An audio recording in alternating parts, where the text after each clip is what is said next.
Hello, everybody, to another exciting episode of PonderCast. Meet my friend down here. He's the director of digital integration at South Bend. He's a tech enthusiast. He's an ed tech hero. He's a scout leader. He's a dad of 3 great kids. He also has an amazing wife who's an educator. He comes from a whole bunch of families of educators. You're everywhere on Twitter. He's the king of lists on Twitter. Hashtag INELearn. Hello, Matt Modlin. Hi, Seth. It's good to be here on your PonderCast. I've enjoyed watching your other ones and being featured as a sideshow on a couple of them. But it's been great to see you, and great to see what you're doing with the podcast. Yeah. I mean, one thing I'll be truthful to the 20 people who watch this is, Matt helped me get my job here at Riley High School. We met at Purdue, and a little bit of a friendship has blossomed in the last 5 years, even though he left me. He's also a really good project lead the way educator. I will give him props for that too. So, thank you. How's everything going this year? It's going great. We just got done with our digital integration specialist with the school corporation, distributing 7,959 Chromebooks to students grades 6 to 12. And now every teacher has a full cart of 30 Chromebooks for their classroom grades kindergarten through 5th grade. So it has been a whirlwind of a beginning of the year, but students have a lot more technology than they ever had before in South Bend. So we're excited to start integrating all of that technology into our classrooms. I will say it was really cool. Like the first day you guys came and dropped off the 1,000 Chromebooks or 1,200 at Riley, and it was a Friday, and watching those kids take these boxes of Chromebooks to their house, walking to, from Riley to their homes, and just knowing that they were excited about learning, and they were excited to, open. It was like Christmas Day. It was one kid's birthday. He was really excited. I was happy to be able to give him a Chromebook on his birthday. That's awesome. We had kids hugging and kissing him, and just really, truly being passionate and understanding the importance and the impact that technology in the classroom can have on their lives. Yeah. It was really fun to see. Time for you to blow our minds with something. What are you going to do for us? Well, I have a couple Google Sheet tips. I have to say spreadsheets are probably one of my favorite things to do. Nerd. It sounds funny, but they're such a great tool because they interact with Google Forms and being able to collect information for quizzes and just kind of do things. So I've got a couple management things and something for our foreign language teachers as well. Cool. I will say, as you're like transitioning and sharing your screen, like I just think spreadsheets are just a great tool for students to learn and teachers to learn. But there's so many careers out there that use spreadsheets that a lot of students don't know. Everything from business and accounting to logistics and things like that. So it's and coding itself too is right there. So there's a lot of great things that students can learn with spreadsheets.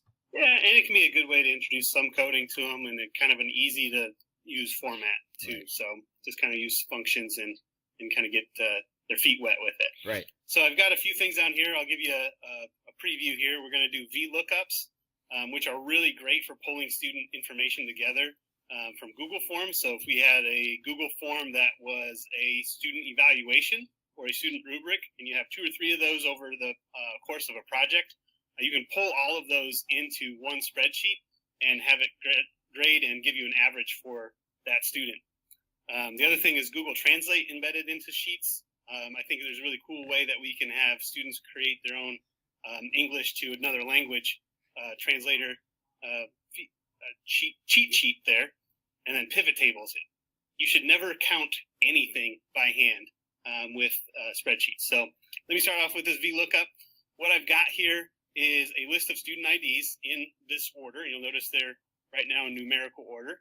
But when students do turn in information on Google Sheets, they're not often done in the order that you want them to. So they kind of come in these different orders here. You say they've got their first and last name and their grade that they've either self-evaluation, or you could have a bunch of questions and then tally up and add all those up. But I did something real quick as a demo here for their grade. So this was rate yourself on a scale of 1 to 4 or 0 to 4 to give you, F through A. And so that was the first evaluation that they did for their project. And then this could be another evaluation that they did.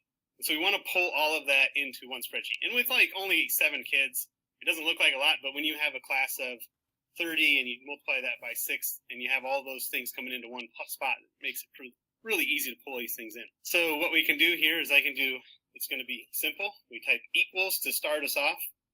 We do VLOOKUP, begin the parentheses, and it's going to ask for a search key. It's like, what is the piece of information you want to find? And so I want to find their ID number. And I'm going to do comma. In the range, where am I going to find that piece of information? So I'm going to go to this VLOOKUP sheet 2. And I'm going to go these columns across the top. And then it's the index. And so it's what column do I want it to return? So the first column is the ID. The second column is their first name. So I'm going to pull that. So I'm going to do 2. And since this isn't sorted, we're going to do false. And I always use false on that because none of the information is ever sorted. So you press enter, right? And so it pulled in that student's first name. Now here's where the beauty comes in. I can just drag this formula down, and it pulled in all those kids' names. Nice.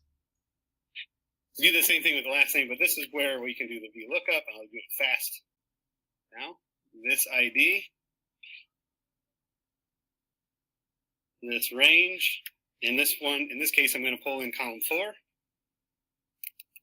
false, and there's their grade pulled in.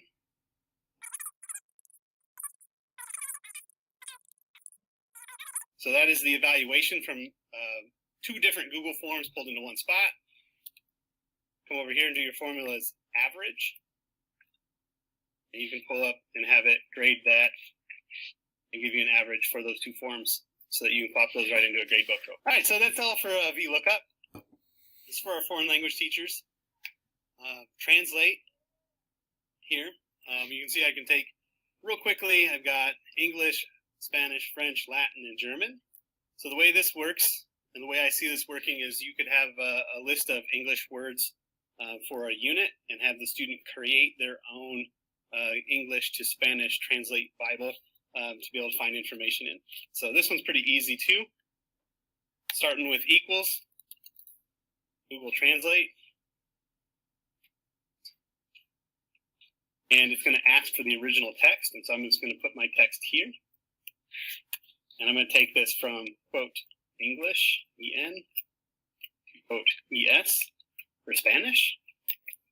Close that out. And when I type in my English word there, it'll pull up my Spanish word. Ah, very nice. So now I can just drag this down, and kids can then build up their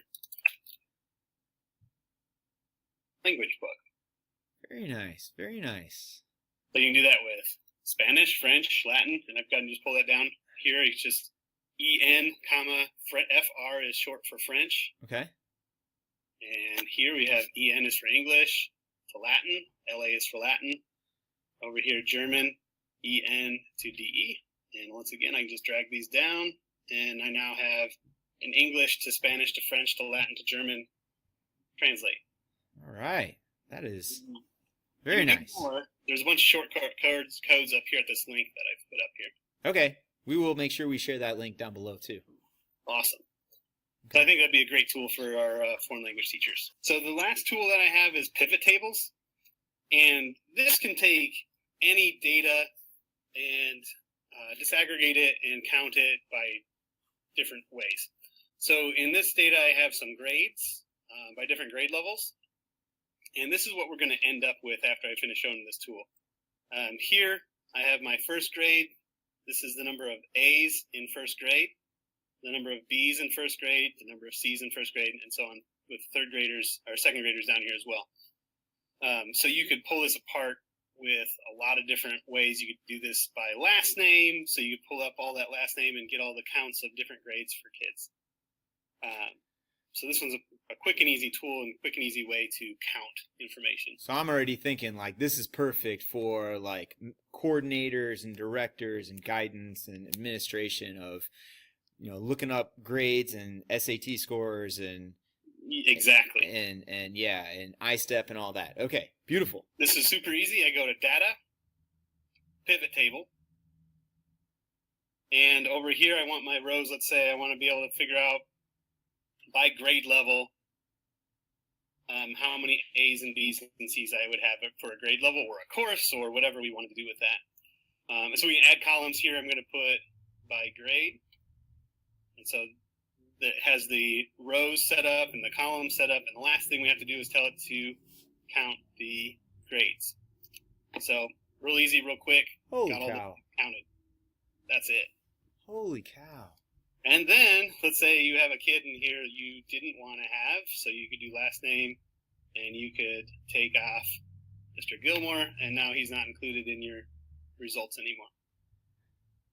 I just realized like my SLO stuff is coming up due for my standard for success, and you just saved a whole bunch of time for me. That is a beautiful thing. Yeah, because you could even do your filter. You could do like by submission date and exclude an entire day, and that would give you your pre-test scores and count and all that. Yep. And then it would also, you just do it for the post-test. Then, last trick, you come over here, you highlight it, and you insert a chart. Just wanted to show this one, make sure everybody got it. There you go. There you go. Histogram of student scores by grade level. Nice. When you have classrooms of 30 and 40, this is making It's life a huge time saver for making life teachers. easy. What's going on at the Modlin household that you're excited about, or anything else happening at school?